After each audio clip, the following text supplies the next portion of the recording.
এইখানে মূলত এই মেশিনটার মাধ্যমে এই যে মালটার জুস মালটার জুস বানানো হয় এরকম একটা বোতল, যেটা হচ্ছে 250 ml। এখানে 10 ইউয়ান অর্থাৎ 10 আরএমবি, এখন হিসাব করেন বাংলাদেশি কিরকম আসে। এখানে যদিও এই মালটার দাম কিন্তু অনেক কম, আমার খুব ইচ্ছা ছিল বাংলাদেশে সেম ভাবে এইভাবে যদি মালটার জুস বিক্রি করতে পারতাম, কিন্তু বাংলাদেশে 1 কেজি মালটার দামই আসে আপনার 300 থেকে 400 টাকা পর্যন্ত 1 কেজি মালটার দাম। সেখানে আমরা বিক্রি করব কত টাকা এটা বলা যায় না, বাট ওনাদের মালটা যে এখানে প্রচুর পরিমাণে রস আর সাইজও কিন্তু অনেক বড় বড়।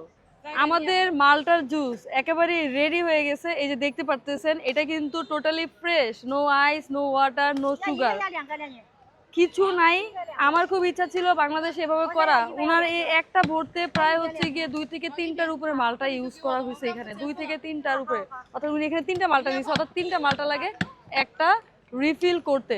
আমাদের বাংলাদেশে যেখানে মালটার কেজি হচ্ছে গিয়ে 350 থেকে 400 টাকা করে।